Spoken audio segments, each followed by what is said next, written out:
পর্যায়ে আপনাদের সম্পর্কে কোরআন ও হাদিসের আলোকে গুরুত্বপূর্ণ তাফসীর পেশ করবেন আপনাদের সুপরিচিত আন্তর্জাতিক দেশপ্রেম মুফাসসির কোরআন হযরতুল আল্লামা জনাব হযরত মাওলানা খালি ডক্টর শাহাবুদ্দিন কুষ্টিয়া। আউযু বিল্লাহি মিনাশ শাইতানির রাজীম। বিসমিল্লাহির রাহমানির রাহীম।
وقال تعالى في شأن حبيبه إن الله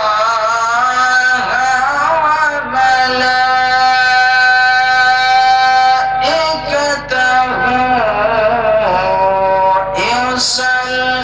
يصلون على النبي يا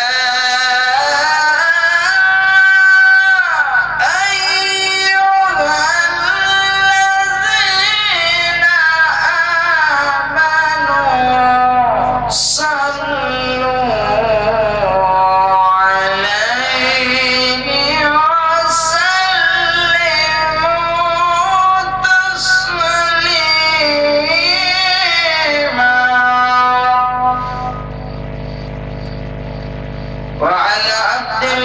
ইবনে আমর রাদিয়াল্লাহু তাআলা আনহু قال قال رسول الله صلى الله عليه وسلم أربع إذا كنا فيك فلا عليك ما فاتك من الدنيا حفظ أمانة والصدق أحداث وفي أحاديث أخرى قال النبي صلى الله عليه وسلم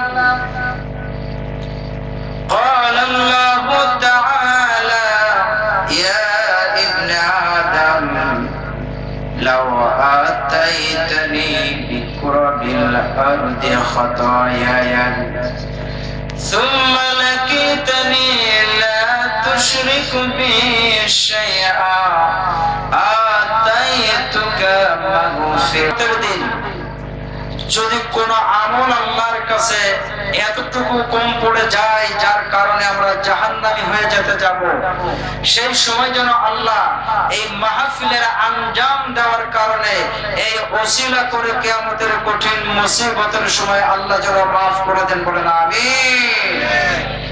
আরো চিৎকার দিয়ে বলুন আমিন। আপনারা এই মাহফিলটা যে হচ্ছে, আপনারা যে এখানে এসেছেন এই জন্য খুশি না বেজার? কে কে খুশি একটু হাত তুলে দেখান তো। লিল্লাহি তাকবীর, লিল্লাহি তাকবীর, নারায়ে তাকবীর। আপনার মাঝে মধ্যে যদি এভাবে আপনাদের একটু এলার্ম দেওয়া হয়, আপনারা কি রাগ করবেন? খুশি হবেন? যে রব্বুল ইজ্জাত ওয়াল জালাল লক্ষ কোটি মানুষ এই এলাকায় আছে, তাদের ভিতর থেকে হাজারো ব্যক্তিদের ভিতর থেকে এই জায়গাটায় এই তাফসীর শোনার জন্য যে মহান মালিক আসার ব্যবস্থা করে দিয়েছেন, সেই মালিককে কি আমরা খুশি করার জন্য বলতে পারি না আলহামদুলিল্লাহ? রব্বানা লাকাল হামদ হামদান কাসীরান তাইয়িবান মুবারাকান ফি। আমরা প্রশংসা করলাম কার? আরো জোরে বলেন কার? সব জায়গায় প্রশংসা করব কার? আল্লাহ যেন আমাদেরকে সেই তৌফিক দান করেন। বলুন আমিন। আজকের মাহফিলে আসতে পেরে এবং আজকের মাহফিলের সভাপতির নাম থেকে আমি খুবই আনন্দিত, আমি খুবই আপ্লুত। কারণ আমরা দেশের বিভিন্ন জায়গায় মাহফিল করে বেড়াই, এমনও জায়গায় মাহফিলের সভাপতি যাদেরকে বানায়, যাদের নাম শুনলে শয়তান পর্যন্ত নাকে কাপড় দিয়ে অন্যদিকে ঘুরে দাঁড়ায়। কথা বলেন ঠিক না? আছে না নাই? আমরা কথাও কোরআন হাদিসের থেকে ঠিক মতো বলতে পারি না, একটুখানি বলতে গেলে বলে হুজুর সাবধানে কথা বলেন। আছে না নাই? কিন্তু আজকের এই তাফসীর মাহফিলের যে সভাপতি একজন আলেম, আপনারা দেখাই দিয়েছেন এইভাবে তাফসীরুল কোরআন মাহফিলে, সিরাত মাহফিলে, ওয়াজ মাহফিলে, নবীজির মাহফিলে প্রত্যেকটা দিনে জলসার সভাপতি বানাইতে হবে আলেমদেরকে। কথা বলেন ঠিক না বেঠে? কারণ আলেমরা আল্লাহ জমিনের সর্বশ্রেষ্ঠ সন্তান। ঠিক কিনা বলে? আরো জোরে বলেন ঠিক কিনা?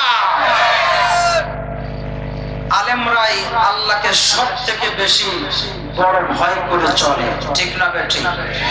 হ্যাঁ, আলেমদের মধ্যেও আবার কিছু ক্যাটাগরি আছে যারা জানার পরেও হককে গোপন রেখে তালে তাল মিলিয়ে চলে, তারা আবার জাতির সবচেয়ে নিকৃষ্ট সন্তান উল্লেখ করেছেন কে? আরো জোরে বলা লাগবে কে? সুতরাং তাফসীর মাহফিলে আমরা কি কারোর ভয়ে হক কথা গোপন করে বলে চলে যাব? আপনারা কি শোনার থেকে মুখ ফিরাইয়ে নেবেন? আমি আপনাদের সামনে কোরআনুল কারীমের থেকে যে আয়াতে কারিমা তিনটা তেলাওয়াত করেছি, যদি অত্র তিনটা আয়াতের উপরে আপনাদেরকে ডিরেক্টলি কিছু কথা শোনাই, আপনারা কি কথা শুনবেন না রাগ করে চলে যাবেন? কে কে চলে যাবেন একটু হাত তোলেন তো।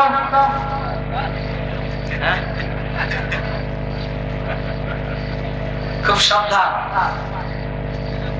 কুষ্টিয়ার আমির হামজা ভাইয়ের নাম শুনেছেন না? আমরা কিন্তু একই ব্যাচের স্টুডেন্ট ছিলাম, পাশাপাশি আমরা সব এক, আমার বাড়ি ওর বাড়ি একেবারে পাশাপাশি।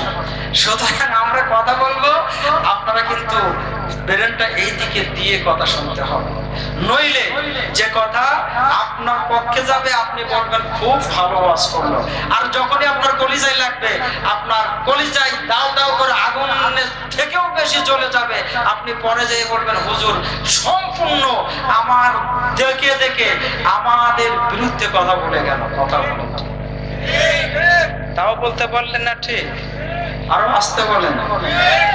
তাহলে আমরা কি আল্লাহ দেওয়া কথা অনুযায়ী আলোচনা করব, আলোচনা শুনবো? বলেন ইনশাআল্লাহ।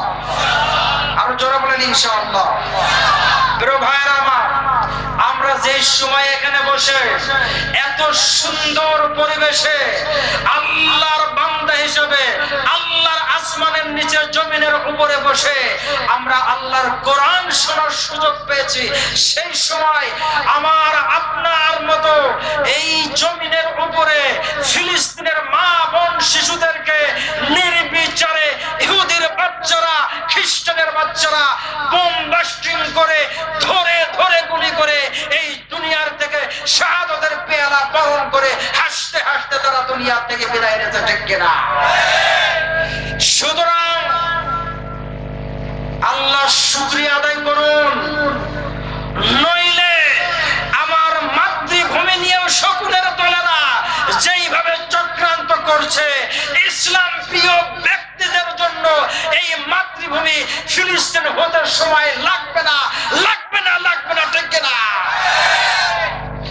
সুতরাং আমরা এখান থেকে জানিয়ে দিতে চাই, তোমরা যে যা করছো করো, তোমাদের সাথে আমাদের কোনো সম্পর্ক নাই, কারণ যেখানে দুর্নীতি আছে সেখানে আমরা, আরো জোরে বলেন, দুর্নীতি আছে যেখানে, নাস্তিকবাদ আছে যেখানে, আমরা কি আছি সেখানে? কথা বলেন। যেখানেই দুর্নীতি, যেখানেই চোরের দল, আমাদের চোরের সাথে কোনো সম্পর্ক না। চোর বিভিন্ন রকমের হতে পারে, ঠিক কিনা? বিভিন্ন রকমের চোর হতে পারে। চুরি করার আগে চিন্তা করবেন এই হাত দিয়েছেন কে?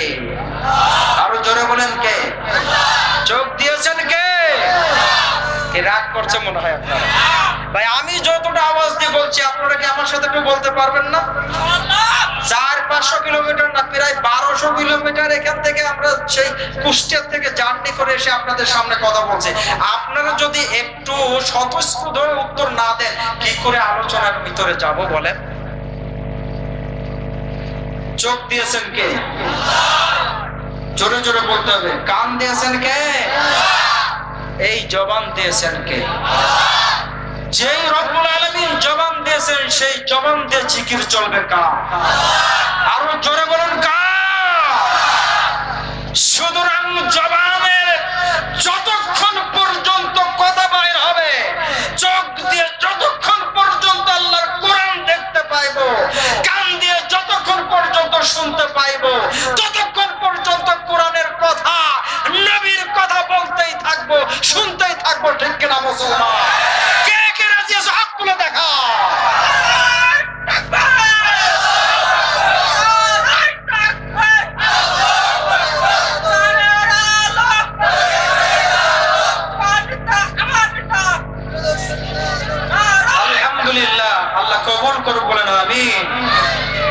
আপনার নেতাকে?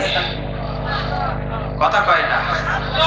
আমার আপনার নেতাকে বিশ্ব নবী মুহাম্মদুর রাসূলুল্লাহ সাল্লাল্লাহু আলাইহি ওয়াসাল্লাম, ঠিক কি না? আমরা এমন নেতার অনুসরণ করি যেই নেতা আমাদেরকে ছেড়ে কিয়ামতের মাঠেও কখনো তিনি জান্নাতে যাবেন না, ঠিক কি না বলুন? সুতরাং আমরা দুর্নীতিবাজ, আমরা নাস্তাখোর, গমখোর, আমরা বেনামাজি কোন মানুষকে আমাদের নেতা হিসেবে দেখতে চাই না, ঠিক কি না? সাবধান, আপনাদের সামনে যে কথাগুলো বলতেছি, এই যে চোখ দিয়েছেন কে? চোখের মর্ম কি আমরা বুঝি? এই চোখ যদি আপনার ব্যাঙের মতো হতো আপনি কি করতেন?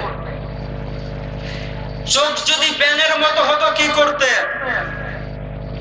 আমি যে আয়াতে কারিমা তেলাওয়াত করেছি, আয়াতে কারিমার মধ্যে ঢোকার আগে আপনাদেরকে মেসাল দিয়ে, উদাহরণ দিয়ে আপনাদেরকে বোঝাবো। কারণ আল্লাহ আমাদেরকে উদাহরণ দিয়ে বুঝিয়েছেন, বুঝাইতে বলেছেন। বলেন আল্লাহু আকবার। যখন কোরআনের আয়াত তেলাওয়াত করব আল্লাহু আকবার বলা যাবে? যাবে কি? দেখবো জোরে জোরে হবে না আস্তে আস্তে হবে? আল্লাহ পাক রব্বুল আলামিন বলেন, আলাম নাজআল লাহু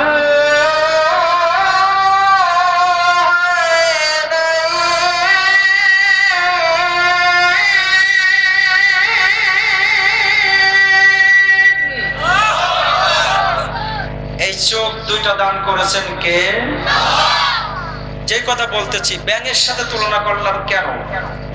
মেডিকেল সায়েন্স একটা গবেষণা করছে। ব্যাঙ দেখবেন এখনই যদি আপনার সামনে আসে, অথবা একটা প্রাচীর ঘেরা সেই প্রাচীরের পাশে আসে, ও কিন্তু যখন লাফ দেয়, সামনে প্রাচীর আছে না মানুষ আছে না কি আছে কোনো কিছু ঠিক মতো দেখতে পারে না, যে ধাম করে তাল মেরে চিত হয়ে পড়ে যায় পিছনের দিকে, ঠিক না বেঠি? যায় কি যায় না? ও মুসলমান, খালি কোরআন হাদিস নিয়ে যদি তর্ক, মারামারি, দলাদলি, একটু আগে যে গজলটা গাইলো আমাদের বক্তাদেরকে তো ধুয়ে মুছে সাফ করে দিল, ঠিক না বেঠে? দিল না? আসলে দেওয়ারই কথা। এই চেয়ারে বসে এমন এমন কথা বলে যা শয়তানে বলতেও ভয় পায়, ঠিক না বেঠে? আছে না নাই? দেখেন ওই যে যারা গায়, আমার বাবা তোমার বাবা, বলে কি বলে না? এগুলা কি কোনো, এইগুলা শোনার জন্য কি মানুষ আপনারা আমাদেরকে ডেকে নিয়ে আসছেন নাকি? কিন্তু বোঝানোর জন্য মাঝে মাঝে এগুলা বলবো, কিন্তু কথা কি বুঝতে পেরেছেন? বুঝতে হবে কোরআনের থেকে। মেডিকেল সায়েন্স এই আয়াতকে নিয়ে তারা গবেষণা করছে। আলাম নাজআল লাহু আইনাইন, আল্লাহ দুইটা চোখের কথা উল্লেখ করলেন। আর ব্যাঙ লাফ মেরে, ও যখন লাফ মারে সামনের দিকে যাই থাকুক কিছুই মানে না, সেখানে তাল মেরে আবার পিছনের দিকে উল্টায় পড়ে যায়। কারণটা কি? What happens? কি ঘটে? What is the matter? কি ঘটতে থাকে ওই জায়গায়? মেডিকেল সায়েন্স কোরআনুল কারীমের আয়াত নিয়ে গবেষণা শুরু করে দিল। গবেষণা করতে করতে সাধারণত দেখবেন মেডিকেল সায়েন্স ওই ব্যাঙ নিয়ে তারা গবেষণা করে। কাটাকাটি, সিরা ফাটা, হার্ট বিশেষজ্ঞ, ব্রেন বিশেষজ্ঞ, যাই হোক না কেন সব কিছুর জন্য তারা কিন্তু ব্যাঙকেই ব্যবহার করে। বলেন আল্লাহু আকবার। ব্যাঙ লাভ যখন দেয়, দেওয়ার পরে সামনে কেন কিছু দেখতে পায় না? গবেষণা করলো তারা 3 বছর একটা ব্যাঙ নিয়ে গবেষণা করছে। কয় বছর? কথা বলতে হবে মুসলমান, কয় বছর? আমরা কোরআনের একটা আয়াত নিয়ে কয়দিন গবেষণা করেছি বলেন তো? কেউ একদিন একটা আয়াত নিয়ে গবেষণা করেছেন? কেউ এমন আছেন একটু হাত তুলে দেখাতে পারবেন? নাই। এর নাম মুসলমান। এর নাম কি? মুসলমান। কিন্তু বিধর্মী তারা কোরআনকে নিয়ে গবেষণা করছে। গবেষণা করে তারা এই মর্মে রেজাল্ট দিল। প্রিয় ভাইরা আমার, বলবো কি? শিক্ষণীয় বিষয় আছে। মেডিকেল সায়েন্স স্পষ্ট ভাবে জানিয়ে দিল, একটা ব্যাঙ যখন তার জায়গাতে থাকে, ওই জায়গায় থাকার পরে যখন সে লাফ দেয়, ওই সময় তিনি সামনে যা কিছু আছে দেখতে পায়। ব্যাঙ নিজের আইকিউর মধ্যে, ব্রেনের মধ্যে এতটুকু ধারণা করে নাই। ওই দেখা যায় প্রাচীর অথবা মানুষ অথবা যা কিছু আছে, আমি লাফ দিয়ে ওইটাকে ওভারটেক করে চলে যেতে পারবো। ব্যাঙ এই বলে যখন সামনের দিকে লাফ দেয়, লাফ যখনই শুরু করে দেয়, লাফ যখনই দেয়, দেওয়ার সাথে সাথে রব্বুল আলামিন তার ব্রেন শক্তি এবং তার দৃষ্টি শক্তিকে অকেজ করে দেয়। বলেন আল্লাহু আকবার। অকেজ করে দেওয়ার কারণে একটা ব্যাঙ যখন সামনের দিকে লাফ দেয়, কিছুই দেখতে পায় না। যার ফল প্রতিশ্রুতিতে ওই ব্যাঙটা আপনার গায়ের সাথে অথবা গাছের সাথে অথবা প্রাচীরের সাথে টক্কর দিয়ে আবার পিছনের দিকে উল্টায় চিৎপাতান হয়ে পড়ে আবার সামনের দিকে যেখানে লেগেছে সেখানেই যে তাল মারে, ওই দিকেই তাল মারে। কথা বলেন ঠিক না বেঠিক?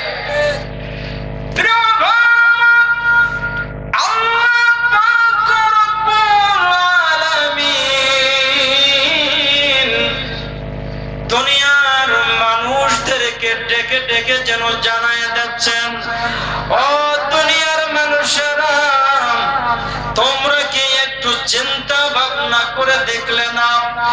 আফালা ইয়াতাদাব্বারুনাল কুরআন।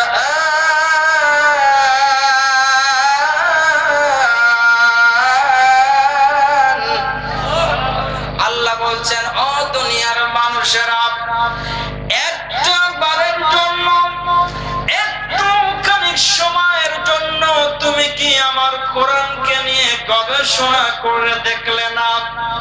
আমি আল্লাহ তোমার জন্য কি জিনিস এই কোরআনের মধ্যে ঢুকায় রেখে দিয়েছি।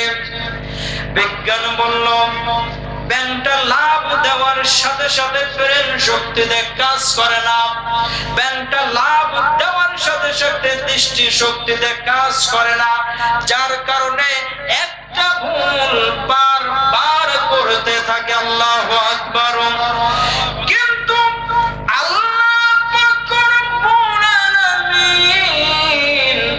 আমাদেরকে ডেকে ডেকে সে কথাটাই বুঝাই দিচ্ছে, ও বান্দারে, আলাম নাজআল লাহু আইনাইন, ও বান্দা তোমার দুইটা চোখ কি আমি দেই নাই? ওয়া লিসানাও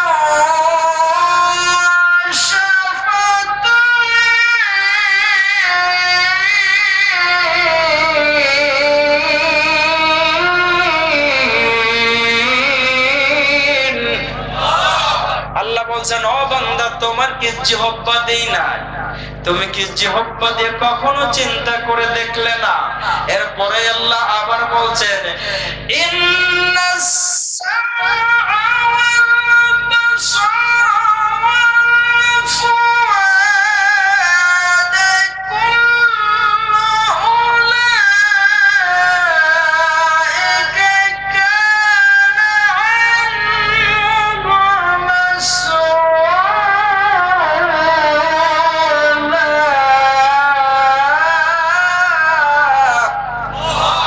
ও বান্দা, তোমার এই শ্রবণ শক্তি, তোমার দৃষ্টি শক্তি এবং তোমার অনুভূতি শক্তি সম্পর্কে আমি রব্বুল আলামিন কাল কিয়ামতের ময়দানে পুঙ্খানুপুঙ্খানুভাবে হিসাব নিব। আল্লাহু আকবার। তাহলে আমরা এই আয়াতগুলোকে সামনে নিয়ে যদি এখন একটা দিকে গবেষণার দিকে যাই, আল্লাহ একটা ব্যাঙের শক্তি, দৃষ্টি শক্তি, তার বুঝ শক্তি, তার ব্রেন শক্তি মুহূর্তের মধ্যে লফায় দেয়। কিন্তু আমরা কার বান্দা? আরো জোরে বলেন না, কার বান্দা?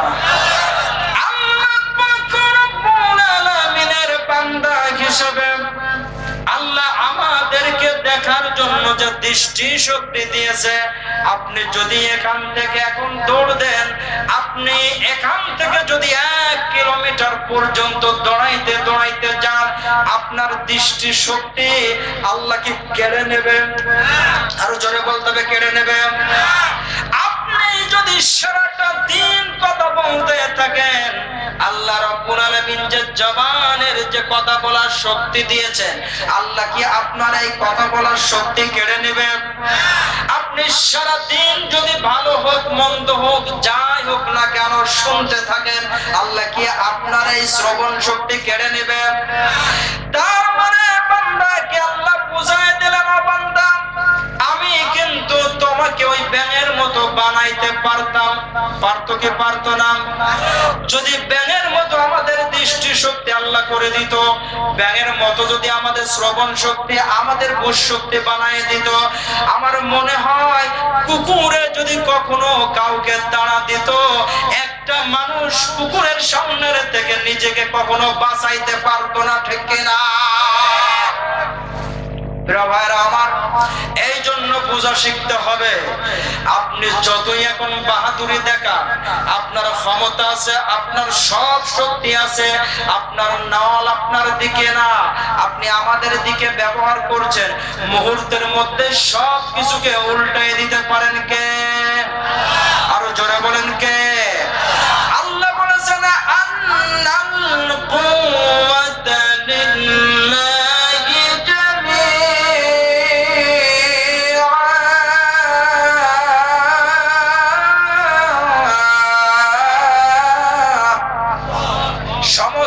শক্তির মালিক কে? কিন্তু আমরা যদি বলি সব শক্তির মালিক জনগণ, তাহলে কথাটা কি ঠিক না বেঠিক? কথা বলেন। মুসলমান হওয়ার পরে কখনো যেন এই কথা বিশ্বাস করবেন না, এটা হলো শয়তানি কথা। সব ক্ষমতার মালিক জনগণ, এই কথা যদি ঠিক হতো, যে সমস্ত পৃথিবীর মধ্যে যে সমস্ত রাষ্ট্রে ভোট কেউ দিতে পারে না, তাহলে ওইগুলা বোঝা যেত জনগণ তাদের শক্তি প্রয়োগ করে বাধা দিতে পারতো, ঠিক কিনা? তাহলে বোঝা গেল এই কথা হলো শয়তানি কথা, ঠিক কিনা? আর একটা কথা ভালো করে মনে রাখবেন, যদি আপনি কারোর জন্য গর্ত খোঁড়েন, কারোর ধ্বংস করার জন্য গর্ত করেন, ওই গর্তের মধ্যে কিন্তু আপনাকে আগে পড়া লাগবে টুডে এন্ড টুমরো, ঠিক কিনা? বিশ্বাস হয়? আচ্ছা, পৃথিবীর মধ্যে সব চাইতে আমার নবীকে কষ্ট দিয়েছিলেন একজন ব্যক্তিকে, নাম জানেন? হ্যাঁ, মাশাআল্লাহ, আপনারা তো দেখছি ভালো ছাত্র। নাম হলো আবু জাহাল। নাম কি? আমি আয়াতের দিকে ঢুকছি। আল্লাহ রাব্বুল আলামিনের নবী যখন পথভোলা জাতিদেরকে দিনের দাওয়াত দিতে লাগলেন, লা ইলাহা, বলেন লা ইলাহা, নাকি লা ইলাহা ভোট আল্লাহ? কথা বলেন। একমাত্র মালিককে বলেন আরো জোরে। আল্লাহর নবী, বিশ্ব নবী যখন দাওয়াত দিতে লাগলেন পথভোলা জাতিকে, শিরিক করা জাতিকে, মুশরিক জাতির মধ্যে যখন এই তাওহীদের বাণী ঢোকাইতে লাগলেন, লা ইলাহা, বলেন লা ইলাহা, এই কথা কি কাফেররা বুঝতে পেরেছিল? খুব ভালো করে বুঝতে পেরেছিল। তার মানে লা ইলাহা ইল্লাল্লাহর দলে যদি কেউ চলে যায়, আমাদের দলে আমাদের আর কোনো বাহাদুরি থাকবে না, ঠিক কিনা? আল্লাহর নবী, বিশ্ব নবীকে তারা ঠেকানোর জন্য একটা চক্রান্ত করলো আবু জাহাল তার লোকজন নিয়ে। আবু জাহাল একটা গর্ত কাটলো ভালো জায়গায়, বলেন নাউজুবিল্লাহ। ভালো জায়গায় গর্ত কেটে গর্তের উপর দিয়ে গাছপালার ডাল দিয়ে অথবা বাঁশের চাগারি বানায় দিয়ে এমন ভাবে ঘাসপালা তার উপরে বিছায় দিল যেন বোঝা নাই যে এর নিচে গর্ত আছে। গর্ত বানায় উপরে ছাউনি দিয়ে দিল। দেওয়ার পরে আবু জাহাল একজন ব্যক্তিকে ডাকতে পাঠাইলো, রাহমাতুল লিল আলামিন নবীকে, বলেন আল্লাহু আকবার। আমার নবীকে কি নিজের থেকে কোনো কাজ করতেন নাকি আল্লাহর নির্দেশে কাজ করতেন? আমরা করব কার নির্দেশে কাজ? আরো জোরে। বিশ্ব নবীর জন্য গর্ত কাটলো, যে গর্তের মধ্যে নবীজিকে ফেলে দিয়ে উপর দিক দিয়ে মাটি দিয়ে আটকায় দিয়ে তারা বিশ্ব নবীকে দুনিয়া থেকে বিদায় করে দিবে, এই জন্য গর্ত কাটলো। বিশ্ব নবীকে ডাকতে পাঠাইলো। বিশ্ব নবীকে ডাকার জন্য যিনি গেলেন, যে বললেন আপনাকে ডাকছে আবু জাহাল, তার নাম ছিল আবুল হাকাম। এই আবু জাহাল উপাধি, আবু জাহাল সবচেয়ে খারাপ একটা উপাধি।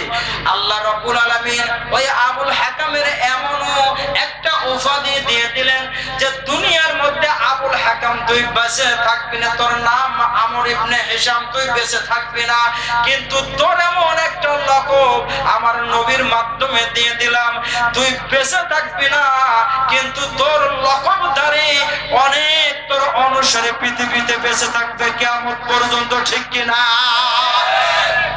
আবু জাহেলের লকবধারী, আবু জাহেলের অনুসারী এখনো বেঁচে আছে না? না।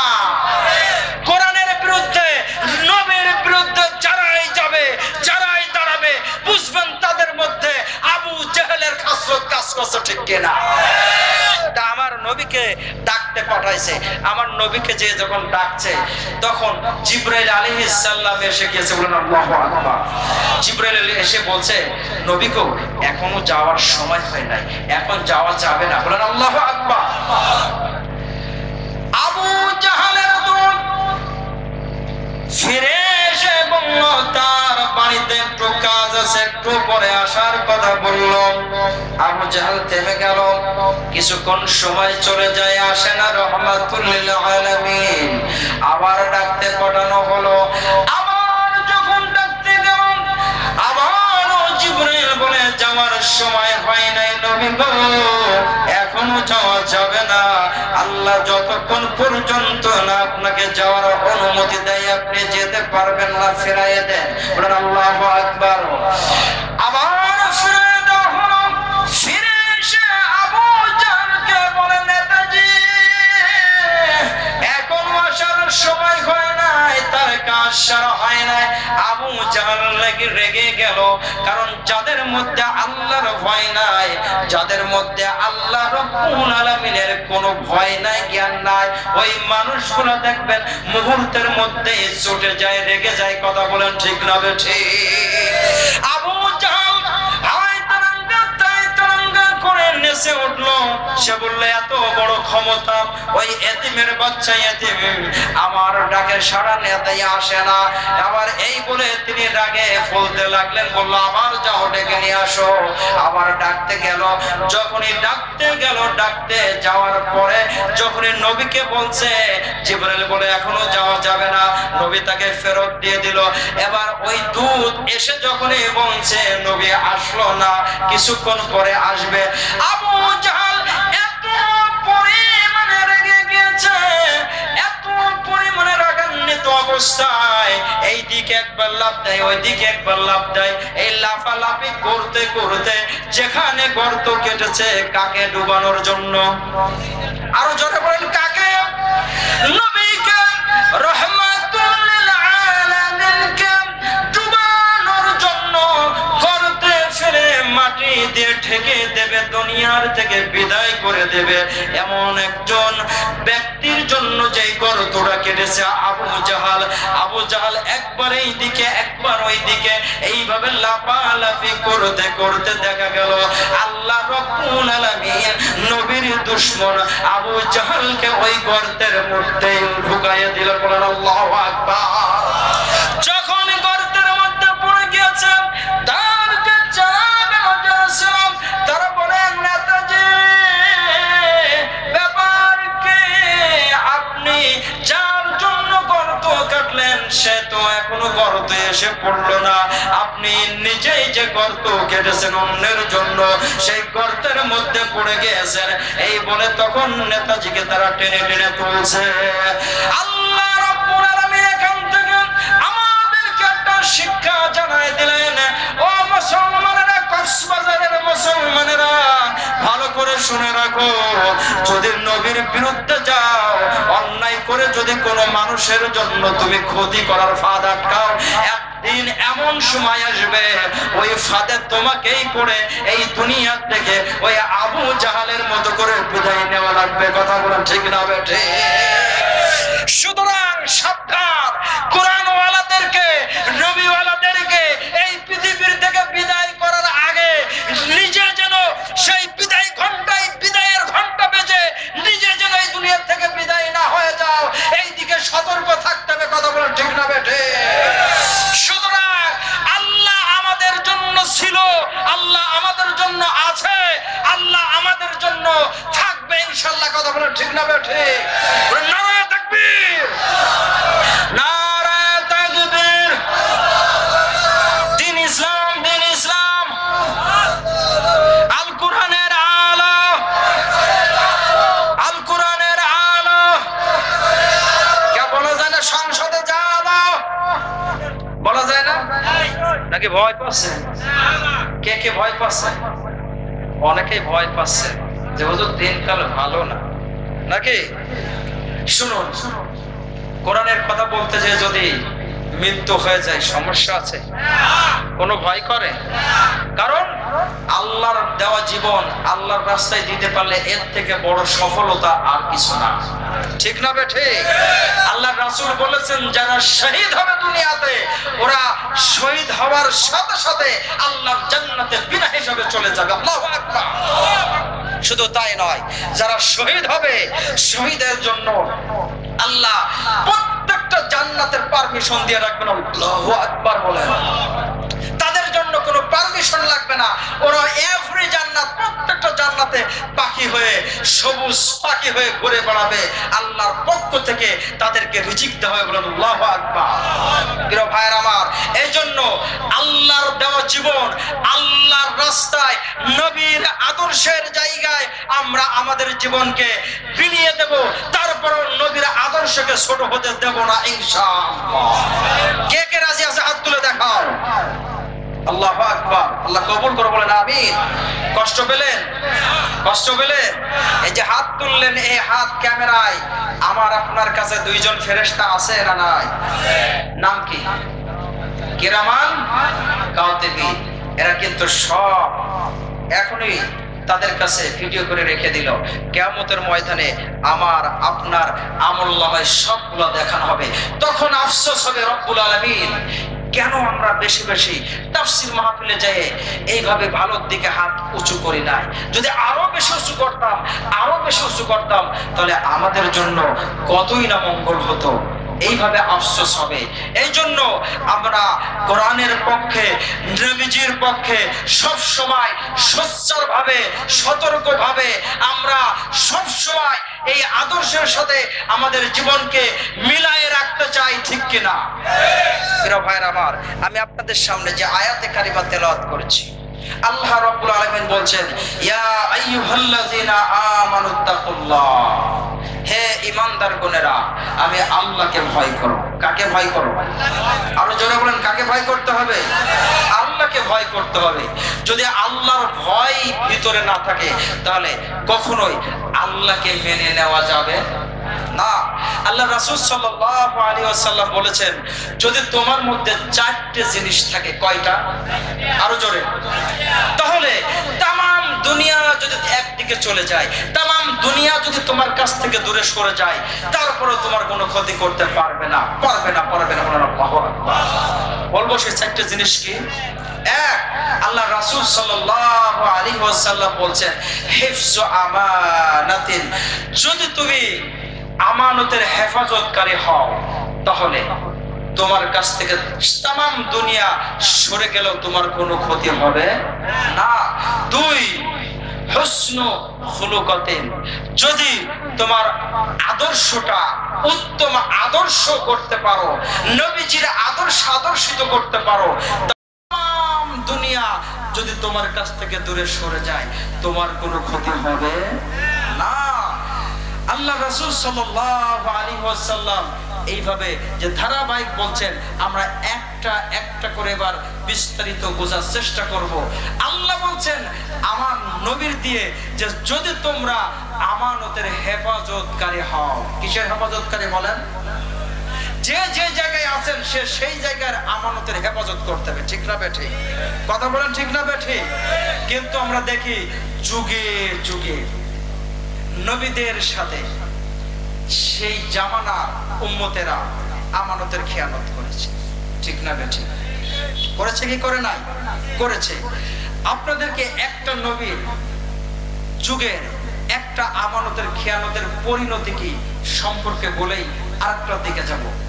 আপনারা জানেন কোরআনুল কারীমের মধ্যে হযরত সালেহ আলাইহিস সালাতু ওয়াস সালামের ঘটনা আছে না নাই? কথা বলেন, আছে না নাই? সালেহ আলাইহিস সালাম তিনি নবী ছিলেন। আরেকটা কথা মনে রাখবেন, যুগে যুগে যত নবী আলাইহিমুস সালাম দুনিয়াতে এসেছে, প্রত্যেকটা নবী অধিকাংশ ক্ষেত্রে তারা গরিব ঘরের সন্তান ছিল, গরিব ছিল।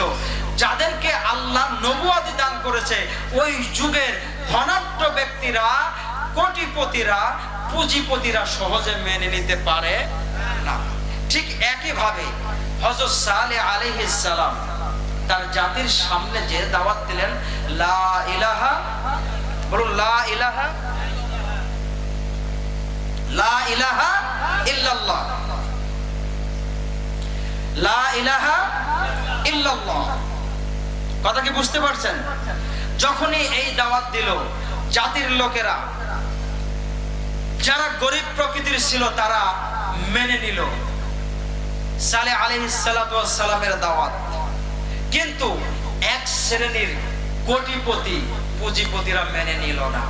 কারণ তারা জানে যদি আমরা সালের কথা মেনে নিই তাহলে আমরা যে আমানতের খেয়ানত করি, গরিবদের মালকে আমাদের কাছে কুষ্ঠগত করে রেখে দিয়েছি, এইগুলা আমরা আর রাখতে পারবো না। সালেহ আলাইহিস সালাতু ওয়াস সালামকে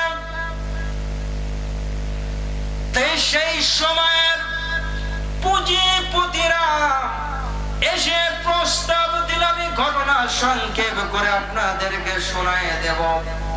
আমার সময়ের একটা লিমিট করে দেওয়া হয়েছে, তার মধ্যে শেষ করব। বড় ভাই এসে গেলে আলোচনা সেখানেই শেষ হবে ইনশাআল্লাহ। জাতির লোকেরা এসে সালেহ আলাইহিস সালাতু ওয়াস সালামকে জানায় দিলেন, ও সালেহ, আমরা তোমার কথাকে মেনে নেব, আমরা তোমার দাওয়াতকে মেনে নেব। আমরা তোমার কাছে একটা মাত্র দাবি করব, যদি আমাদের দাবিকে তুমি মেনে নাও তাহলে আমরা তোমাকে নবী বলে মেনে নেব। আল্লাহু আকবার বলেন। কি তোমাদের দাবি? খারাপ বুদ্ধি আটা ব্যক্তিরা এমন বুদ্ধি চক্রান্ত করে এসেছে যে ওই যে আমাদের সামনে কাতেবা নামক যে পাহাড় দেখা যায়, ওই পাথরের পাহাড়ের ভিতর থেকে যদি তুমি একটা পুষ্ট গর্ভবতী উটনি বাহির করে দেখাইয়ে দিতে পারো তাহলে আমরা তোমাকে নবী হিসেবে মেনে নেব। হযরত সালেহ আলাইহিস সালাম জাতির লোকদেরকে বললেন, ও জাতির লোকেরা, আসলে যদি আমি আমার রবকে জানাই আমি যদি তোমাদের এই দাবি পূরণ করে দিতে পারি তাহলে তোমরা কি আমার আল্লাহর দেওয়া এই বিধানকে মেনে নেবা কিনা বলো।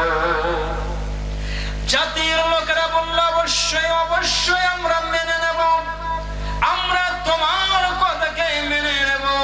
হযরত সালেহ আলাইহিস সালাতু ওয়াস সালাম জাতির লোকদের স্টেটমেন্ট নেওয়ার পরে বললেন, তাহলে আমাকে 2 রাকাত নামাজ পড়ার সুযোগ দাও। বলেন আল্লাহু আকবার।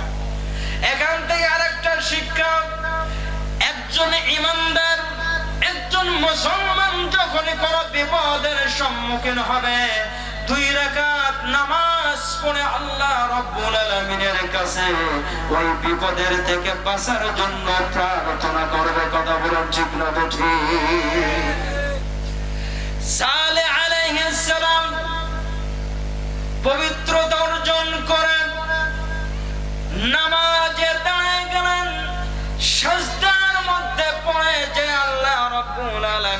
কাছে দোয়া করতে লাগলেন, রব্বুল আলামিন জাতির লোকেরা চ্যালেঞ্জ ছুড়ে দিয়েছে, আয় আল্লাহ তাআলা আমার জাতির লোকেরা আমার কাছে যে চ্যালেঞ্জ ছুড়ে দিয়েছে, রব্বুল আলামিন তুমি আমার মান সম্মান রক্ষা করো, তোমার অশেষ ক্ষমতা আমার কাছে দেখায় দাও। ওই পাহাড়ের ভিতর থেকে তুমি একটি উট বাইর করে আমার জাতির সামনে নিয়ে আসার ব্যবস্থা করে দাও। আল্লাহু আকবার।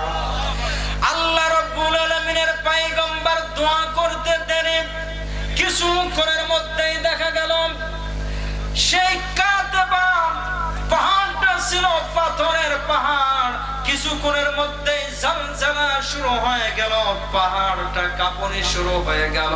কাঁপতে কাঁপতে দেখা গেল আল্লাহ রাব্বুল আলামিনের পক্ষ থেকে এমন একটা যে দাবি করা হয়েছিল জাতির লোকদের কাছ থেকে, সালিহ আলাইহিস সালাম আল্লাহর কাছে যে দাবি জানিয়েছিলেন, আল্লাহ রাব্বুল আলামিন সালিহ আলাইহিস সালাতু ওয়াস সালামের দোয়া মুহূর্তের মধ্যে কবুল করে নিলেন।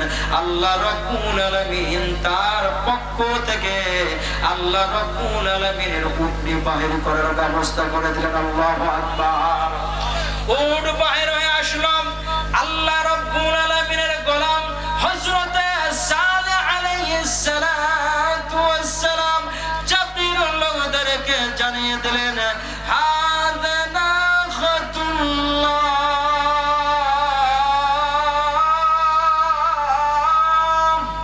এটা আল্লাহ রাব্বুল আলামিনের উট, এই উটনিকে তোমরা যেন কখনোই মারবে না, এই উটনির সাথে তোমরা যেন কখনো খারাপ ব্যবহার করবে না, এই উটনিকে তোমরা যেন কখনোই বেয়াদবিগিরি করবে না।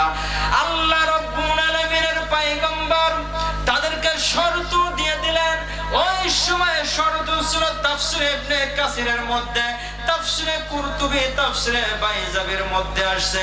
আল্লাহর নবী জানিয়ে দিলেন, শোনো, এই উটনি তোমাদের চারণ ভূমিতে খেয়ে বেড়াবে, এই উটনি তোমাদের যেখানে পানির কূপ রয়েছে ওই কূপের থেকে যেই দিন পানি পান করবে ওই দিনকে তোমরা আর পানি নিতে পারবে না, আর এই উটনি যেই দিন পানি পান করবে না অর্থাৎ তার পরের দিন তোমাদের যা পানির প্রয়োজন হবে ওই পানিগুলা তোমরা সেখান থেকে নিয়ে যে পরের দিনের চাহিদা অনুযায়ী পানিগুলা রেখে দিবে।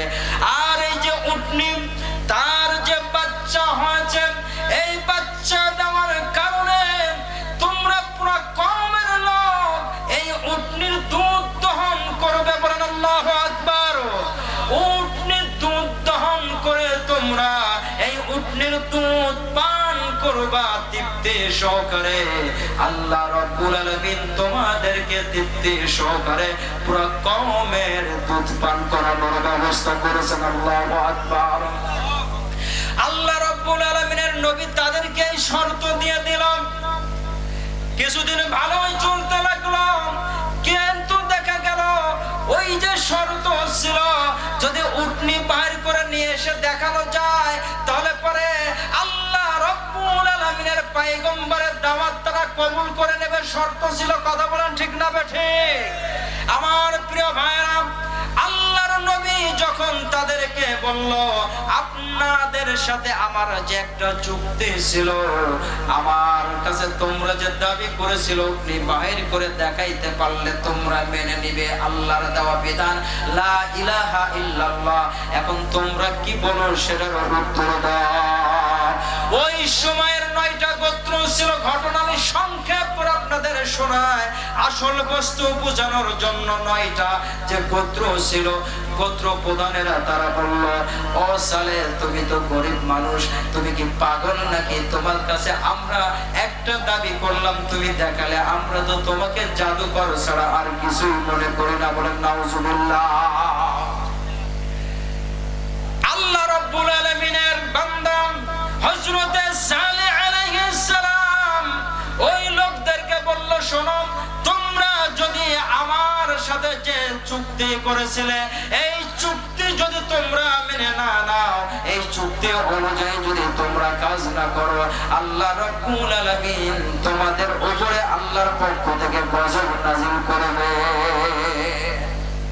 যখন এই কথা জানায় দিল, ওই জাতির লোকেরা, ওই 9টা গোত্রের যে নেতা ছিল, তারা এসে বলল, আরে বাদ দাও, তুমি যদি এটার ভয় দেখাও তাহলে আমাদেরকে করে দেখাবা। এক শ্রেণীর মানুষ তাদের মধ্যে আবার ভাগ হয়ে গেল। তারা বলতে লাগলো, আসলেই তো, যদি সে যে আযাবের কথা বলছে যদি আসলে গজব এসেই যায় তাহলে তো আমরা দুনিয়ায় আর থাকতে পারবো না। তাহলে কি করা যায়?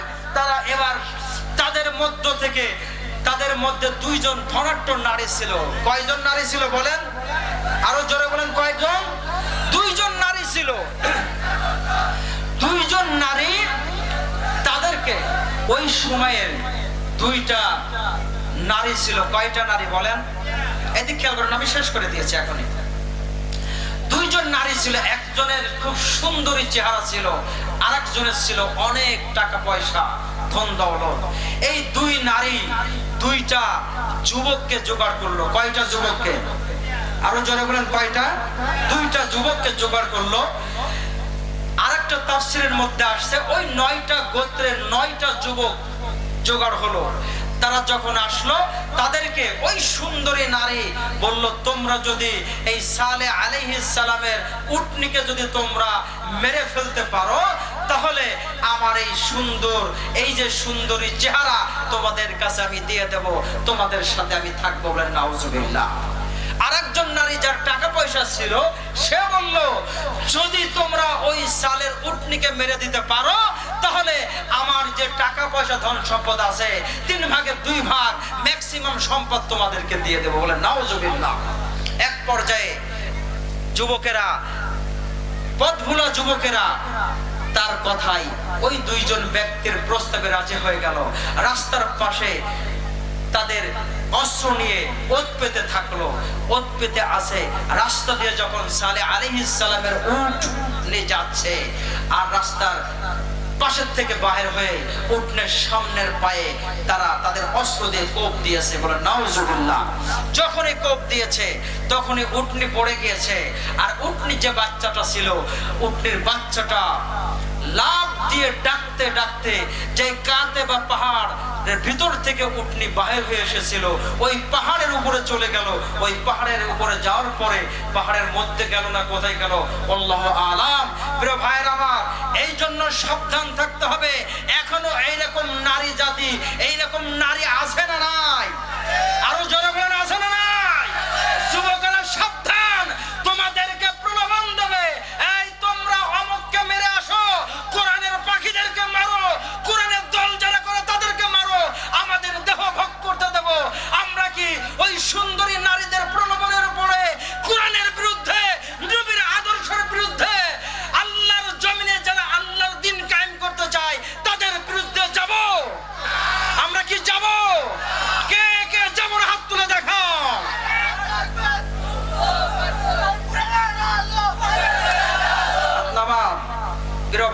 সাবধান, এখন বর্তমান যুগে এটাই কিন্তু চলছে। এইভাবেই কিন্তু যুবকদেরকে আকৃষ্ট করছে, টাকা দিচ্ছে আর নারীদেরকে নেলাইয়ে দিচ্ছে।